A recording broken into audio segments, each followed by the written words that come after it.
Hello मेरे प्यारे students, क्या हाल चाल। हम उम्मीद है आप स्वस्थ होंगे, मस्त होंगे और आपकी पढ़ाई ज़बरदस्त चल रही होगी। तो एक बार फिर से हाजिर हैं क्लास 12th के केमिस्ट्री के साथ। तो कह रहा है हमारा क्लास 12th का केमिस्ट्री कहता है कि मेहनत बताती है कि परिणाम कैसा होगा। यदि आप मेहनत करते हैं तो मेहनत ही बताएगी कि परिणाम कैसा होगा, वरना परिणाम तो ही बता देगा कि मेहनत कैसे थी। आपका मेहनत बताएगा कि परिणाम कैसा निकलेगा। यदि अच्छा मेहनत करेंगे तो परिणाम अच्छा होगा। यदि आप कहते हैं क्या हम मेहनत बहुत ज़्यादा कर रहे हैं, दिन रात पढ़ते हैं और रिजल्ट में क्या आ जाए 0, तो रिजल्ट बताएगा कि आपने कितना मेहनत किया था। आपने मेहनत किया तो परिणाम अच्छा आएगा, यदि आपने अच्छा मेहनत नहीं किया तो परिणाम अच्छा नहीं आएगा। इसलिए क्या हो जाए, अभी आपके पास बहुत समय है। अभी तो हमने क्या किया, अभी तो हम पहला चैप्टर पढ़ रहे हैं।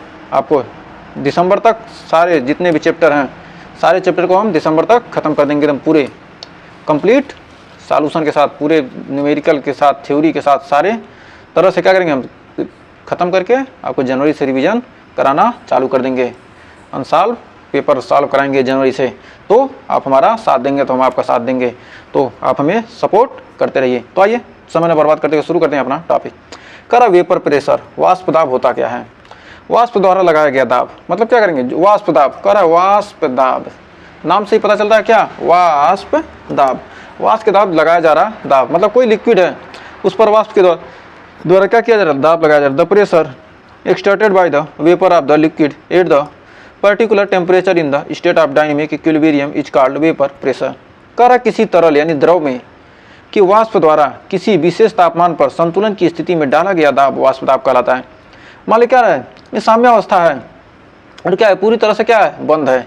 और क्या हो रहा है, इसमें क्या है, इससे क्या हो रहा है, वाष्प निकल रहा है। वाष्प निकल रहा है, क्या होगा, ऊपर से क्या करेगा, वाष्प लगाएगा और नीचे से क्या करेगा, इधर नीचे से वाष्प निकलेगा और ऊपर से क्या करेगा, दाब डालेगा इस पानी पर। तो क्या होगा, जब साम्य की अवस्था आ जाएगी तो क्या कहलाएगी, वही संतुलन की स्थिति में क्या होगा, जो वाष्प दाब लगता है वही क्या कहलाता है, वाष्प दाब कहलाता है। वाष्प द्वारा जो डाला गया दाब है विशेष तापमान पर, कुछ नॉर्मल टेम्परेचर क्या किया गया, वाष्प के द्वारा कुछ दाब डाला जा रहा है। मान लीजिए क्या करते हैं, इसको गर्म करते हैं। मान लेते हैं क्या, एक बीकर रखा है, इसमें क्या है, ये पूरी तरह से बंद है। इसको क्या कहते हैं, गर्म करते हैं। जब गर्म करेंगे तो इस पर क्या किया गया, इससे क्या होगा, वाष्प निकलेगा। वाष्प निकलेगा तो बाहर जब निकलने नहीं पाएगा तो क्या करेगा, इसके ऊपर क्या करेगा, एक दबाव डालना चालू कर देगा। तो वाष्प के द्वारा डाला गया दबाव क्या कहलाता है, वाष्प दाब कहलाता है। तो उम्मीद है इन दोनों एग्जाम्पल से आपको अच्छे से क्लियर हो गया होगा। तो अब आइए जानते हैं वाष्पशील द्रव। तो द्रव दो प्रकार के होते हैं, एक वाष्पशील और एक अवाष्पशील। तो वाष्पशील द्रव के लिए राउल्ट का नियम, द्रव क्या हो, वाष्पशील हो। करा वाष्पशील द्रव के विलयन में प्रत्येक घटक का आंशिक वाष्प दाब उसके मूल अंश के बीच समानुपाती होता है। तो मान लेते हैं वाष्पशील द्रव किसे कहते हैं, मतलब क्या है, मान लीजिए कोई द्रव है, वो कब वाष्पशील होगा, या तो क्या होगा, विलेय वाष्पशील होगा। ये क्या है, सॉल्यूट यानी विलेय और प्लस विलायक, सॉल्यूट और सॉल्वेंट, SOLVENT, विलेय और विलायक मिलकर क्या बनाते हैं, विलयन। विलेय और विलायक मिलकर क्या बनाते हैं, विलयन यानी सॉल्यूशन। तो ये क्या होता है, एक वोलेटाइल होगा, एक क्या होगा, एक वोलेटाइल होगा और एक नॉन वोलेटाइल। वोलेटाइल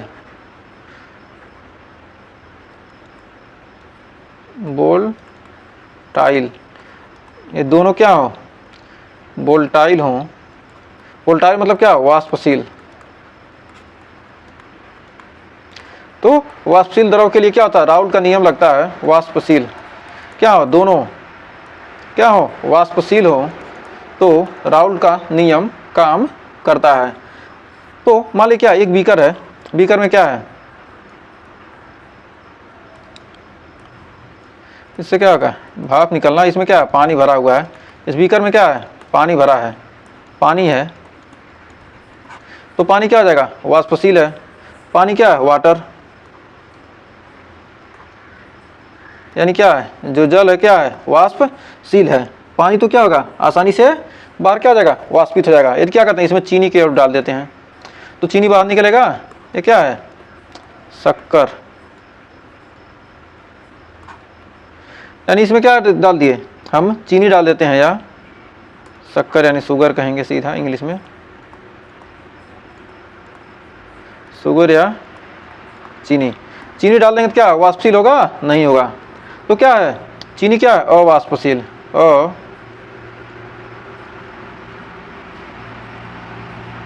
वाष्पशील। चीनी क्या है? अवाष्पशील। और पानी क्या है? वाष्पशील है। तो जो भाप बनकर उड़ जाएगा वो क्या कहलाएगा? वाष्पशील।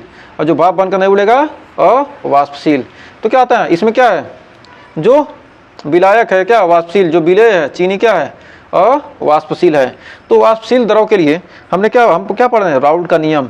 और एक होता है अवाष्पशील। तो वाष्पशील के लिए हम पढ़ रहे हैं कर अवाष्पशील द्रव के विलयन में प्रत्येक घटक का आंशिक वाष्प दाब उसके मूल अंश के अनुक्रमानुपाती होता है।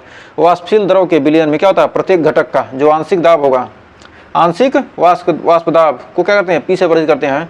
उसके मूल अंश के क्या होगा? अनुक्रमानुपाती पी प्रोपोर्शनल टू एक्स। जहाँ पी बराबर पी नॉट इंटू एक्स। जहाँ पी नॉट क्या है? वाष्प दाब है। जहाँ पी नॉट को क्या पढ़ेंगे हम? वाष्प दाब। तो पी नॉट क्या हो जाएगा हमारा? वाष्प दाब हो जाएगा। तो पी नॉट क्या है? वाष्प दाब। और एक्स क्या है? मोल प्रभाज। एक्स या चाई क्या है? मोल प्रभाज। और पी क्या है? आंशिक वाष्प दाब।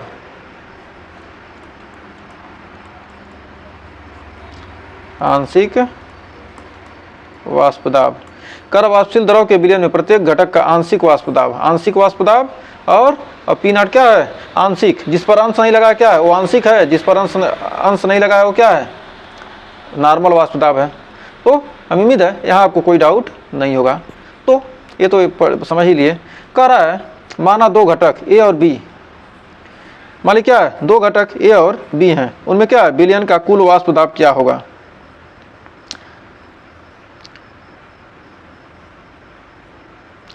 घटक ए और बी के लिए क्या होगा? विलयन का वाष्प दाब क्या होगा? तो पी एस बराबर हो जाएगा P A plus P B. P S बराबर क्या हो जाएगा? P A plus P B.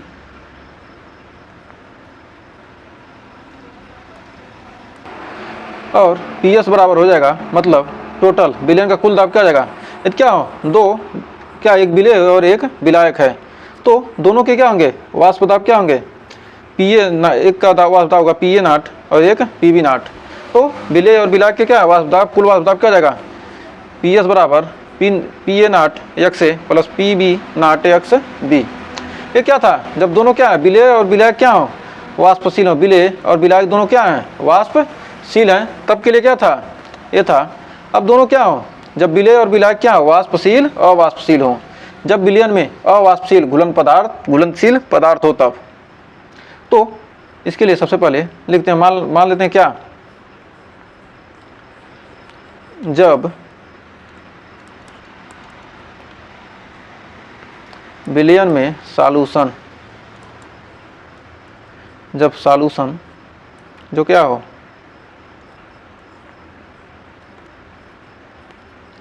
Solute. Solute मतलब विलेय और सॉल्वेंट यानी विलायक। तो क्या हो? विलेय अवाष्पशील हो। अवाष्पशील।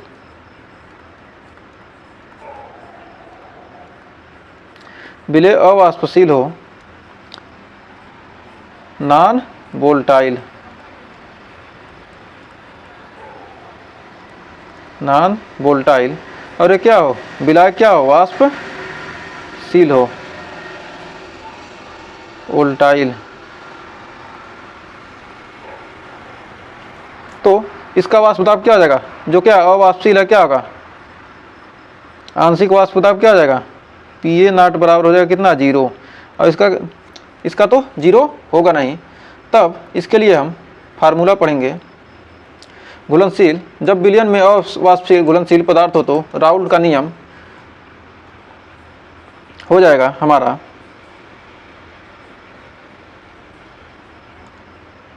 तो जब क्या विलयन का अवाष्पशील घुलनशील पदार्थ हो तो क्या हो जाएगा? पी ए बराबर हो जाएगा पी मतलब टोटल पी ए बराबर हो जाएगा एक सेकेंड, टोटल दाब, कुल दाब क्या हो जाएगा, P बराबर हो जाएगा PA not X A plus PB not X B. क्योंकि क्या है, जब एक क्या है अवाष्पशील द्रव घुला है, जब अवाष्पशील है तो क्या होगा, PA नॉट का मान क्या हो गया, 0 हो गया। जब PA नॉट का मान कितना है, 0 है, तो P बराबर हो जाएगा 0 into X A plus PB not into X A, यानी P बराबर हो जाएगा कितना, P बराबर हो जाएगा PB not into X B. क्योंकि हम जानते हैं कि क्या X A plus X B बराबर 1, X A plus X B बराबर क्या जानते हैं हम, होता है 1। तो एक्स बी बराबर हो जाएगा, एक्स बी बराबर 1 माइनस एक्स ए। तो एक्स बी की जगह पर देख देंगे क्या, 1 माइनस एक्स ए। तो P बराबर PB not into 1 minus X A. तो हो जाएगा P बराबर PB not minus PB not X A. तो इतना हो जाएगा PB नॉट एक्स ए। तो P माइनस PB नॉट बराबर हो जाएगा, तो फिर देखते हैं P minus P not PB not minus P बराबर PB not into X A. PB not into X A. तो एक्स ए बराबर हो जाएगा आपका, एक्स ए बराबर आ जाएगा PB not minus P upon PB। PB not क्या हो जाएगा, इसके नीचे आ जाएगा, तो हो जाएगा PB नॉट। ये क्या है, आंशिक वाष्प दाब का क्या है, नियम है। ये क्या हो गया, आंशिक वाष्प दाब का नियम निकल के आपको आ गया। तो उम्मीद है यहाँ तक आपको कोई डाउट नहीं होगा। और ये राउल्ट के नियम का क्या है, अवाष्पशील द्रव के लिए क्या हो गया, आंशिक वाष्प दाब का नियम क्या हो गया, आपको अच्छे से क्लियर हो गया होगा। तो करा वाष्प दाब का अपेक्षिक अवनमन, जो क्या होता है, वाष्प दाब का अपेक्षिक अवनमन क्या हो जाएगा, आपका हो जाएगा, इसको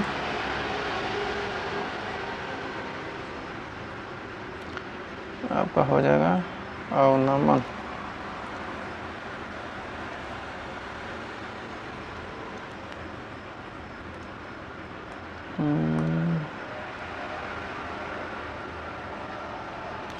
इसको लिख सकते हैं अपेक्षिक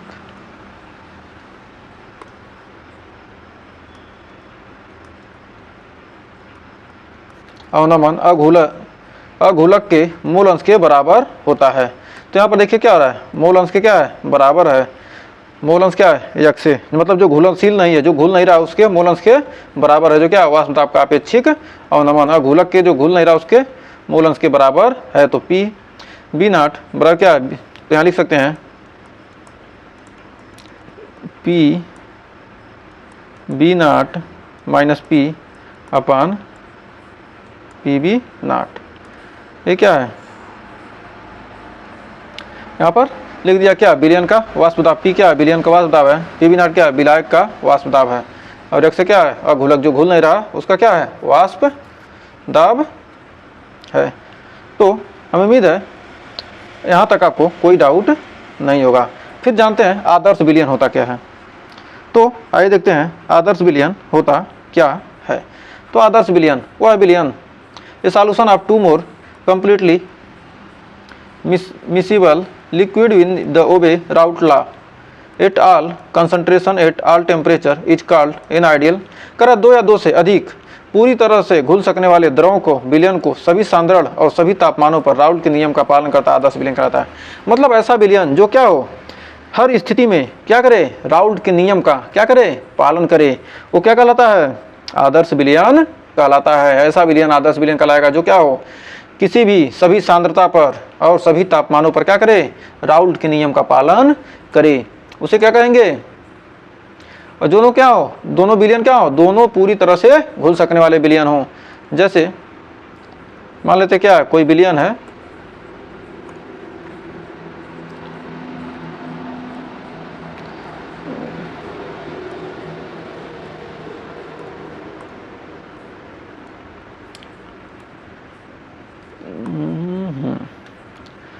अब इसको मान लीजिए ए है और ए बी है। अब ए और बी को क्या करते हैं, ए और बी को हम क्या करते हैं, मिला देते हैं, तो हमको मिलेगा कितना, ए प्लस बी, ए प्लस बी। अब ए प्लस बी, यदि इसका वॉल्यूम क्या है, आयतन, ए का आयतन कितना है 1 लीटर और बी का आयतन कितना है 1 लीटर। आयतन मतलब वॉल्यूम। इसका आयतन 1 लीटर है और इसका दोनों का क्या है, दोनों का आयतन कितना है 1 लीटर है।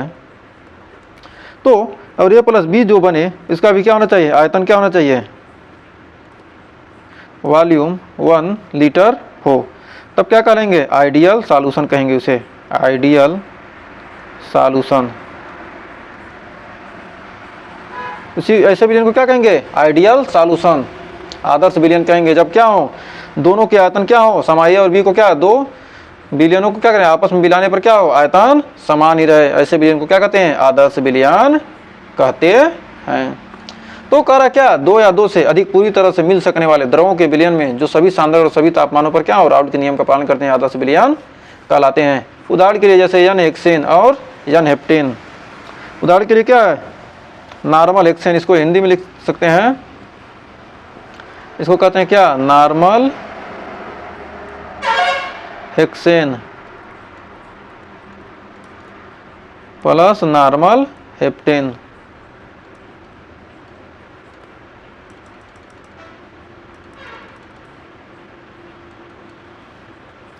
नॉर्मल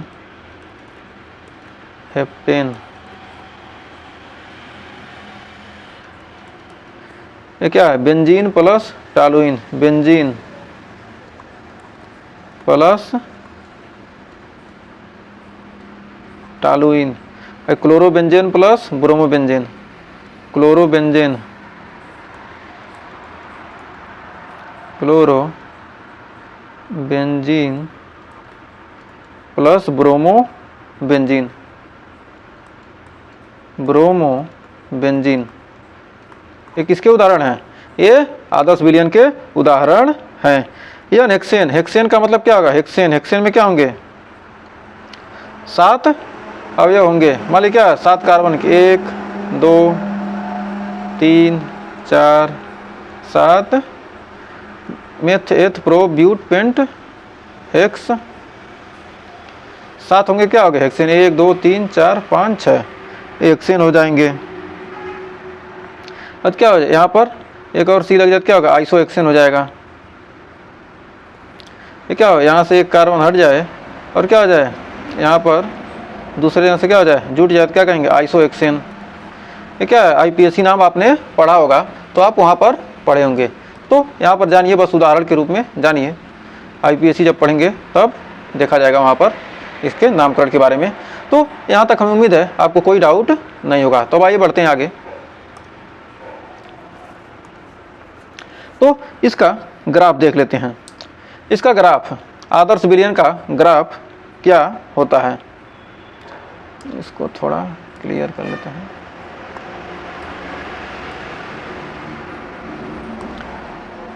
एक सेकंड,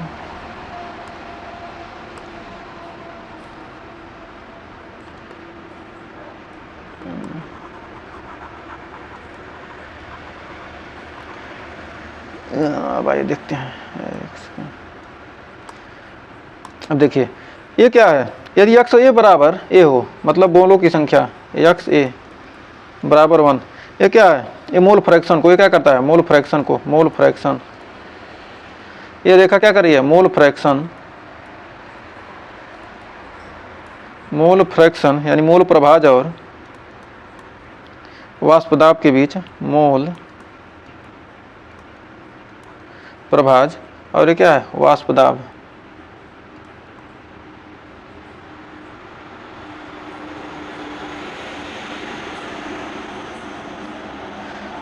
वेपर प्रेशर के बीच क्या किया गया है, ग्राफ खींचा गया है। तो x से बराबर 1 है तो एक्स बी बराबर क्या आ जाएगा, 0। और यदि एक्स बी बराबर यहाँ पर क्या हो जा रहा है, 1 हो जा रहा है, तो x से बराबर हो जाएगा कितना, 0। तो ये किसके लिए है, x से बराबर, तो ये पी बी, ये बी का है ना और ये ए का, तो पी बी बराबर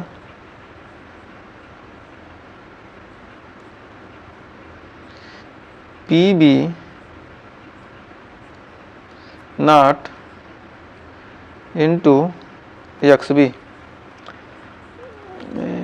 अच्छे से यहाँ पर पी बी बराबर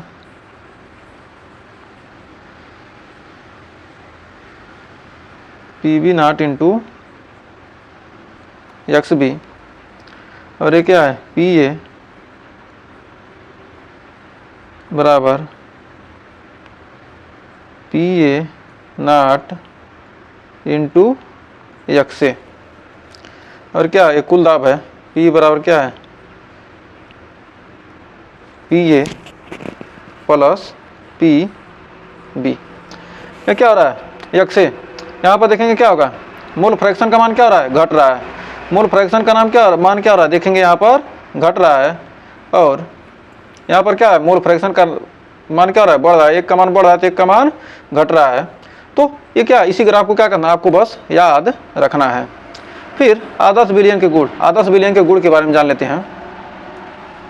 बस ये जान लीजिए किस विलयन का, ये आदर्श विलयन का क्या है, एक ग्राफ। आदर्श विलयन के लिए क्या है, यहाँ पर कुल दाब कितना है, कुल दाब P बराबर है कितना, पी ए प्लस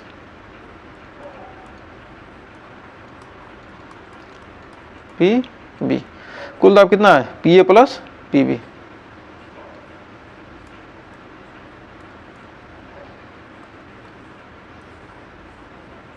कुल दाब कितना है यहाँ पर, P A plus P B हो गया। ये क्या है, एक्स पी बी के लिए है, पी बी एक्स ए के लिए और ये एक्स बी के लिए। देख रहे हैं क्या, यहाँ वाष्प दाब घट रहा है, यहाँ क्या हो रहा है, वाष्प दाब बढ़ रहा है। तो किसके लिए, आदर्श विलयन के लिए ये क्या था, ग्राफ था। फिर कह रहा है solution is its compound by obey Raoult नियम। कल आदर्श विलयन और उनके घटक राउल्ट के नियम का क्या करते हैं, पालन करते हैं। जो आदर्श विलयन होते हैं क्या करते हैं, राउल्ट के नियम का पालन करते हैं। पी बराबर P B not into X. और दोनों विलयनों को मिलाने पर आयतन में कोई परिवर्तन नहीं होता। यदि क्या करेंगे, दोनों विलयनों को क्या करेंगे, मिला देंगे तो आयतन में कोई परिवर्तन नहीं होगा। इसलिए क्या कहते हैं, ये राउल्ट का नियम है। क्यों क्या होगा, इसकी एक्स का मान बढ़ेगा तो क्या होगा, पी का मान बढ़ेगा। यदि एक्स का मान घटेगा तो क्या होगा, पी का मान भी घटेगा। तो यही क्या है, राउल्ट के नियम का पालन करते हैं। तो यहाँ पर क्या देख रहे हैं, एक्स का मान क्या, एक्स का मान क्या हो रहा है, यहाँ पर एक्स का मान क्या हो रहा है, घट रहा है। तो पी का मान क्या हो रहा है,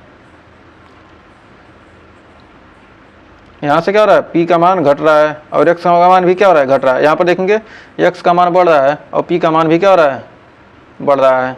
तो यही क्या है, राउल्ट का नियम है कि दोनों क्या आएंगे, हमेशा बैलेंस रहेंगे। P proportional to P not into X के बराबर है। और दोनों विलयनों के मिलाने पर क्या होगा, आयतन में कोई परिवर्तन, आयतन में क्या होना चाहिए, परिवर्तन नहीं होना चाहिए। और कह रहा है दोनों विलायकों को मिलाने पर एंथैल्पी में परिवर्तन नहीं होता, अर्थात न तो कोई ऊष्मा उत्पन्न होती है और न ही अवशोषित होती है। इस प्रणाली को एंथैल्पी स्थिर रहती है। इस प्रणाली क्या होगा, ऊष्मा स्थिर होगा। इसको क्या करेंगे, दो पदार्थों को क्या करेंगे, आपस में मिलाएंगे तो क्या होगा, उनमें कोई परिवर्तन नहीं होगा। ये क्या है, आदर्श विलयन की पहचान होती है। फिर होता है नॉन आइडियल सॉल्यूशन, अनादर्श विलयन। तो अनादर्श विलयन होते कौन से हैं, वे विलयन जो राउल्ट के नियम का पालन नहीं करते अनादर्श विलयन कहलाते हैं। जो क्या करेंगे, राउल्ट के नियम का पालन नहीं करेंगे। जैसे क्या हो गया, राउल्ट के नियम का पालन नहीं करते हैं, इसलिए क्या हो गया, P A not equal to P A not X A not, P B not equal to P B not into X B not, P not equal to P A not X A not क्या है, Raoult के नियम का पालन नहीं करती है। मिश्रित करने पर इनके आयतन में परिवर्तन होता है, मतलब क्या, दो विलयनों को मिलाएंगे क्या होगा, इनके आयतन में क्या होगा, परिवर्तन होगा। आयतन कभी भी जीरो नहीं होगा, आयतन में जरूर क्या होगा, परिवर्तन होगा। इसमें क्या था, आयतन में आयतन क्या होता था, जीरो हो जाता था। उष्मा क्या होता, नहीं परिवर्तित होता है, उष्मा जीरो, मतलब उष्मा नहीं निकलती थी। इसमें क्या होगा, आयतन में परिवर्तन हो सकता है। और मिश्रण करने पर एंथैल्पी में परिवर्तन शून्य नहीं होता है, एंथैल्पी में भी क्या होता है, परिवर्तन होता है। तो आइए आदर्श और आदर्श विलयन में अंतर जान लेते हैं। जो आदर्श विलयन है यह क्या करती है, यह राउल्ट के नियम का क्या करती है, पालन करती है, नियम का पालन करती है। आदर्श विलयन क्या करती है, राउल्ट के नियम का पालन करती है। यह राउल्ट के नियम का पालन नहीं करती, नियम का पालन नहीं करती। फिर दूसरा, आयतन में परिवर्तन क्या होता है, आयतन में परिवर्तन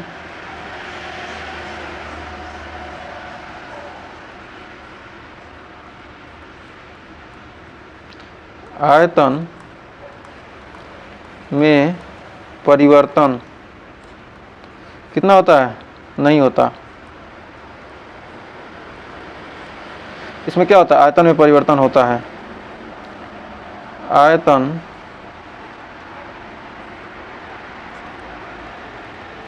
में परिवर्तन होता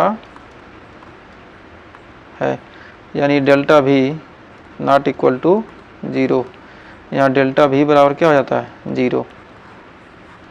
और तीसरा है एंथैल्पी, उष्मा में परिवर्तन नहीं होता, उस एंथैल्पी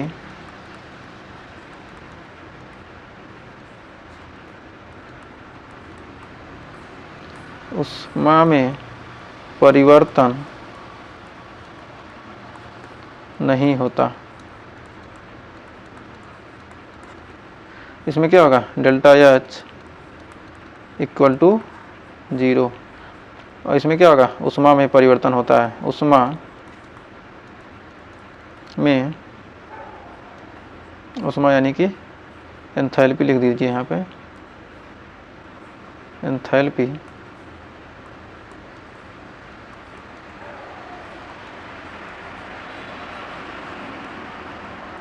एंथैल्पी में